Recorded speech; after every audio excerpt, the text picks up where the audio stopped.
Production funding for this program is made possible in part by the WKNO Production Fund, the WKNO Endowment Fund, and by viewers like you. Thank you. We make plans throughout our lives: school, career, marriage, family, and retirement. But most of us don't plan for the end of our lives. On this show, you'll find out about the choices we all have in the final chapter of life.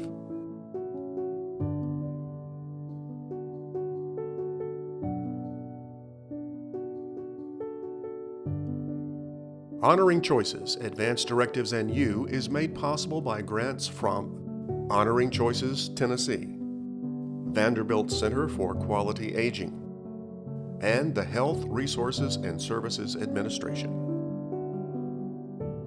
Hello, I'm Cris Hardaway. No one likes to talk about death, certainly not their own.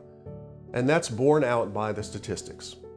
90% of people think it's important to talk about their loved one's wishes for end-of-life care, but less than 30% have actually had the conversation.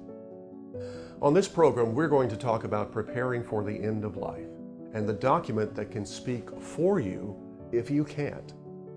But first, we need to start the conversation, and there's no one better to talk to about that than Ellen Goodman, Pulitzer Prize-winning columnist and author and co-founder of the Conversation Project. Ellen, what is the conversation and why is it important? Well, it probably is first a conversation inside your own head, but very often it's easiest to come to some thoughtfulness by talking to someone else. And it is a conversation. It's not a checklist.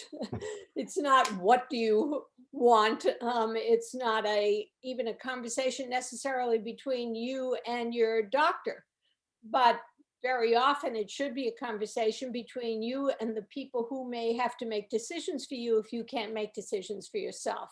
So we talked about it as a conversation because we all need to talk about what matters to us and what's important to us as we may approach the end of our lives.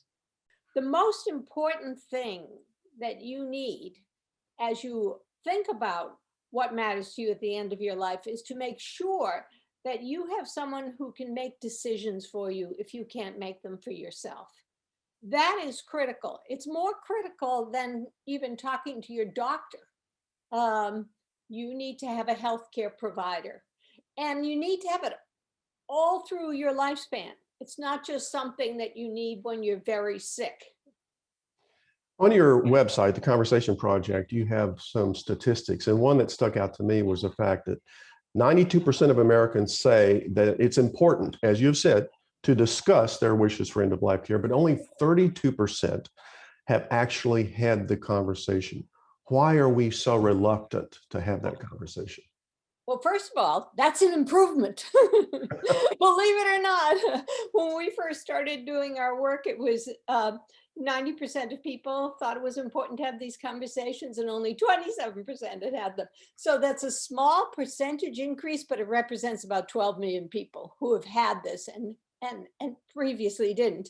And we haven't even yet measured the effect of the virus, measured the effect of what's happened to this whole country and to everyone over the course of the year.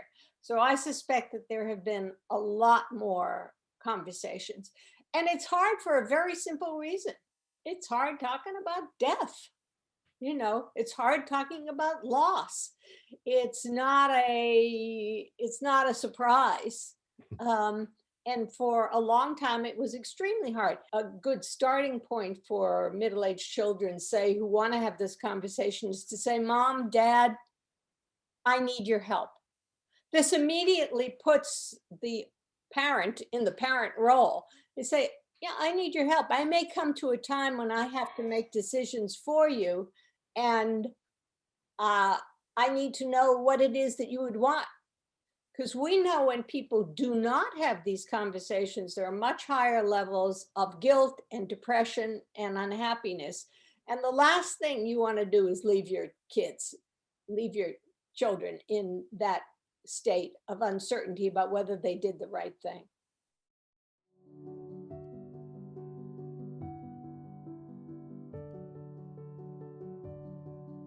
Americans are aging. Less than 10 years from now, 1 of every 5 Americans will be of retirement age. We make plans for our retirement, but too many of us don't plan for our final chapter of life. Serious accidents or devastating illnesses can change our life plans at any age, which makes advanced directive forms so important.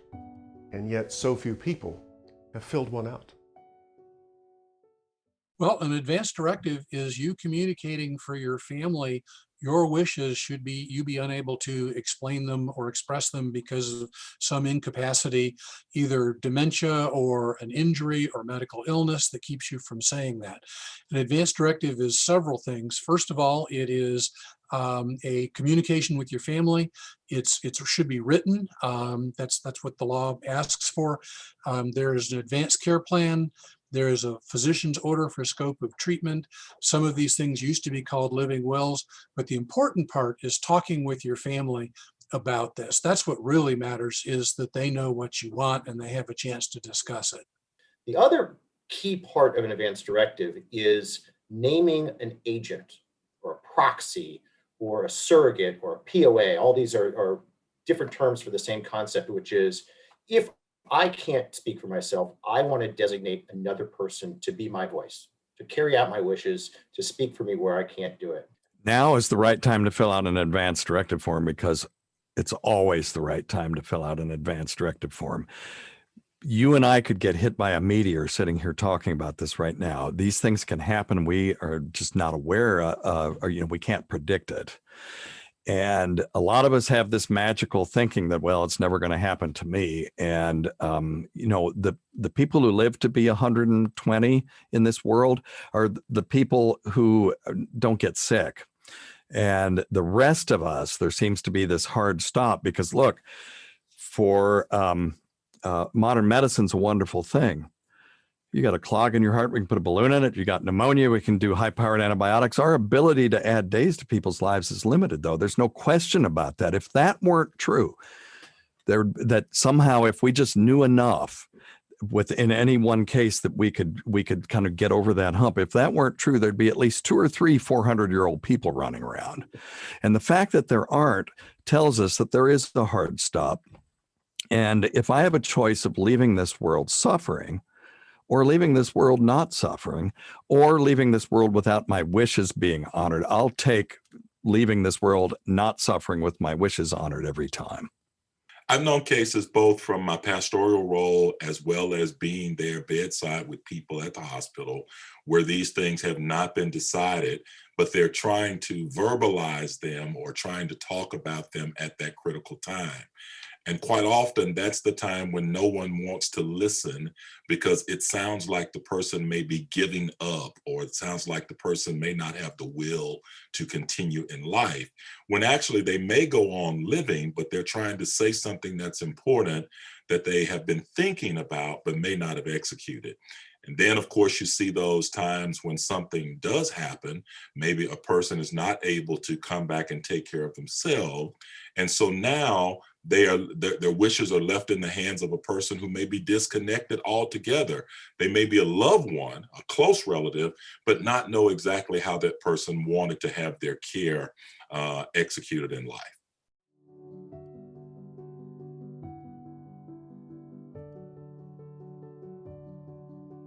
Advanced directive forms are simple questionnaires that require thoughtful answers. Some are just 1 page long. But where can you get the form? Does one form work for all states? Do you need a lawyer? And does the form have to be notarized? Here are some answers. I think people would be surprised at how simple and straightforward it is. It doesn't have a lot of medical language. It's in plain language. And one of the very first questions it asks you is, who do you want to speak for you? We call that a healthcare agent. And so that's one of the first questions. But then it asks very simple and basic questions like, what kind of quality of life do you think is okay? What kind of interventions or treatments do you want? What are your specific wishes related to organ donation, related to burial plans? They're things that most everyone has thought about, but they probably haven't taken the time to put on paper. How do you get the form in the state of Tennessee?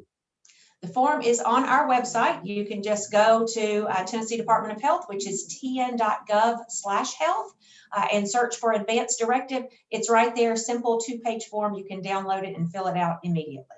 In 2004, Tennessee passed the Healthcare Decisions Act. Give me a little details about what the act did.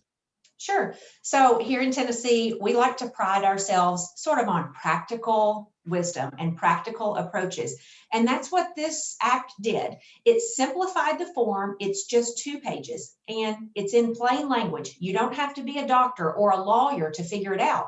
Likewise, you don't need a lawyer or a notary public to notarize it to make it official.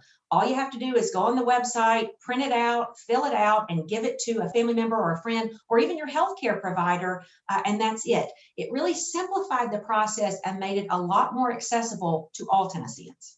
So the Tennessee Living Will is a beautiful document. And if you take that to a state that, for whatever reason, has some technical glitch that doesn't allow it to be a legal document, it almost doesn't matter, because the patient's wishes are still there. The healthcare providers can still interpret it and can still follow it, as long as all the family is the decision makers are okay with it. So I don't worry too much about that, because if I get a living will from, say, Hawaii, I don't know if theirs and Tennessee's are compatible, but from some other state, I would still work through that to make sure that the patient's wishes are met with, and not just go, oh, this is an illegal living will, and throw it away.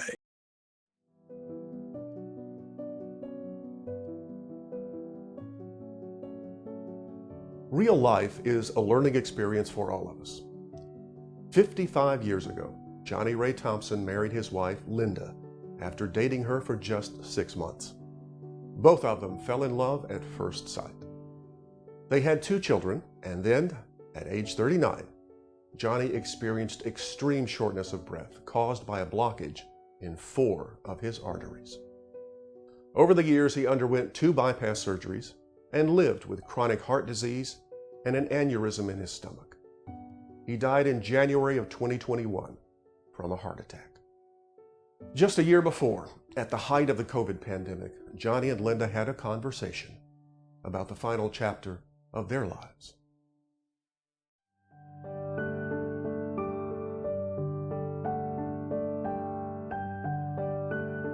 A lot of people they find it kind of hard to find a blessing during the COVID.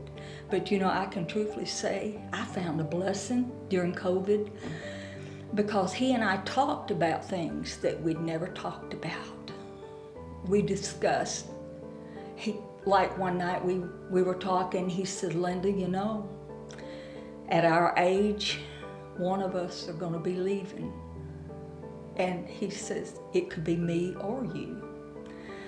And I said, you're right. And we talked about things like death that we had never really sat down and discussed, I sat with them at the table and we just started having a conversation about what their wishes would be if something were to happen. Dad had, at this point, had 2 bypass heart surgeries. We knew that he had an aneurysm in his stomach, that the doctors were watching closely. And we were concerned about, what we would do if something were to happen. And my mom had battled cancer twice. So we sat down and we talked as a family. And my dad, he was a man who believed in letting people know how he felt. He was very passionate about things that he believed in, and he would tell you about them. And so his wishes, making his wishes known was very important to him, because he loved my mom, he loved his family, and he didn't want us to be left trying to figure it out.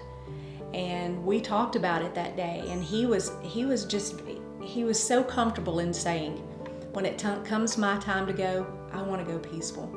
Let me go peaceful. I don't want to suffer. I don't want to be hooked up to machines. I've lived a nice long life. And he said, when it comes my time, I just want to go to be with the Lord. He was just at total peace with that. and Mom as well. They both agreed about that. They agreed that it was so important because Mom and Dad both said, you know, what we don't want is for something to happen and you and your brother be stressed out with trying to figure out what's the next step. So if we can make this decision for you, if we can write this down and we can have it ready for you, then you'll know this is our wish, and you will never have the burden or the worry that you've made the wrong decision because I've already made it for you. I was so proud to pull that document out when EMS showed up because I knew as much as I wanted my daddy back, and there's a part of me that wanted to fight to get my daddy back, that's not what he wanted. And that was one of the ways that I feel like walking away from this, that I honored my dad at the time when he needed me the most.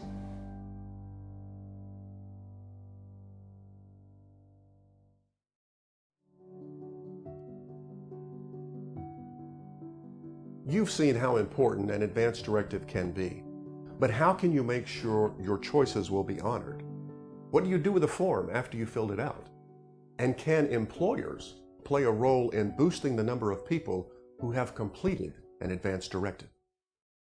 Regardless of the number or percent of people who filled it out, very few of them put them in a place where it does them any good. It's like of the third to a half that do that, about a third of those will give it to their doctor. The problem now is if I give my form to my family doctor, as I have done, he doesn't come to the hospital anymore. So they would have to go to the trouble of calling him and saying, hey, did Greg Phelps happen to leave an advanced directive in your office? So I recommend to patients that they make a copy, give it to the hospital they go to, their family doctor, keep one with them. The Patient Self-Determination Act of about 30 years ago requires the hospital to ask if you have an advanced directive when you come in and offer you the opportunity to do one. It's very helpful to come in with one, and they'll scan it into your record. Giving it to a lawyer or putting it in a shoebox under the bed doesn't really help in the event of a crisis. And so what we recommend anyone do is go to mydirectives.com, click the link to upload your document. If you have one on paper, we'll digitize it. We'll store it in our globally secure database, and we can identify it so that doctors and emergency medical records, nurses, paramedics, anywhere in the world, in the event of a crisis, if they have you as a patient in front of them and you can't speak, they can go out into the cloud, search our database, and find it. And then we hope respect your wishes. Employers, their employees are their most important assets. So they want to provide them with good overall benefits, whether it's health insurance, dental insurance, life policies. Having an advanced directive is it completes the circle really for services and knowledge that you're going to give to your employees about options that they have. So for employers, this makes it makes a lot of sense to them to be able to provide information about advanced directives. What better time is there than to offer this? As you offer benefits, as you offer so many other enrollment processes, why not offer this as well, where you have people to at least think about it, become familiar with it, and really see how easy it is. Oftentimes, if something were to happen, you would have to go back to the employer and access the benefits and find out what type of benefits were there to cover the individual. At that time, you can also learn that this person had an advanced directive, and here's some of the things that they would like to have carried out. And so by offering it in the enrollment process, I believe it would be a great first step to getting all people to think about it and then have it included in their life paperwork. National Patient Advocate Foundation has created a campaign called Be a Hero, Make a Plan, that gives people some of the worksheets they need to start thinking about what matters to them.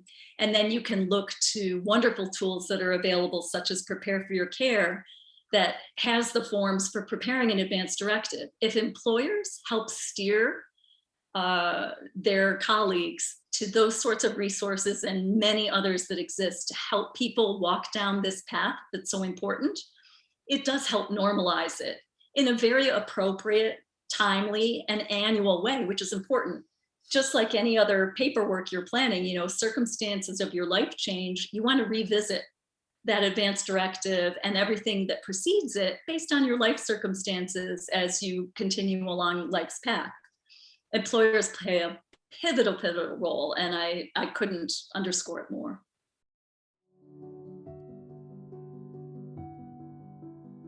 We live in a digital age. Most of us couldn't stand to be parted from our smartphones for even a day. But can this technology raise the awareness of advanced directives? Is there an app for that? We know that the electronic record makes it easier to retrieve documents. There are now some apps which will allow you to upload your advanced directives to the cloud. And so you can tell any provider the information, and they can just download it right at the time that it's needed, or perhaps even to the medical record.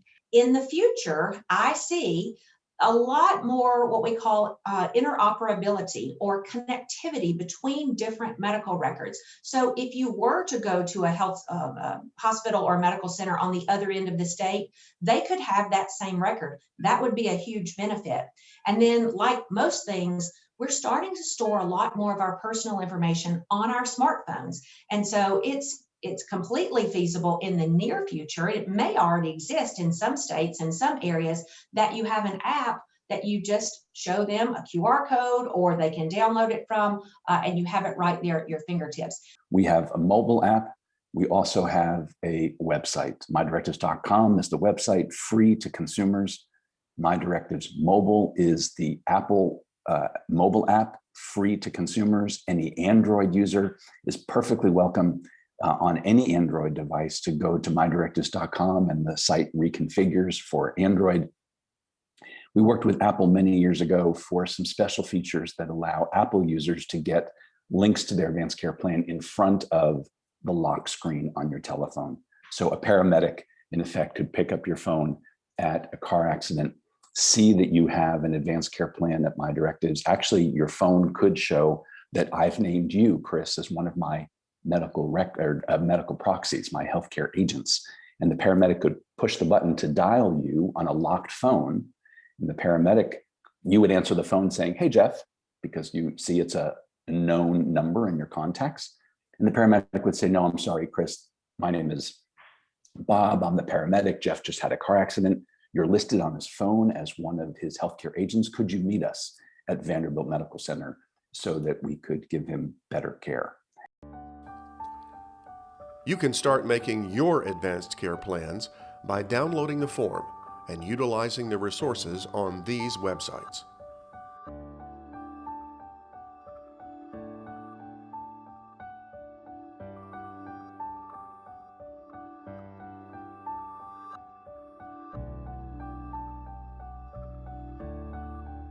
I think that the last comment I would make is this is so important, because this is a gift you give your family of what your wishes are, because nothing brings out the fun and dysfunctional like the family at the end of life in conflict, trying to decide what dad would want or what mom would want.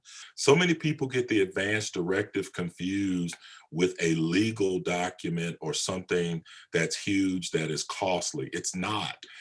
It is just simply an expression of your desires, an expression of your choices in life that you would like to see carried out as best as possible by those people around you.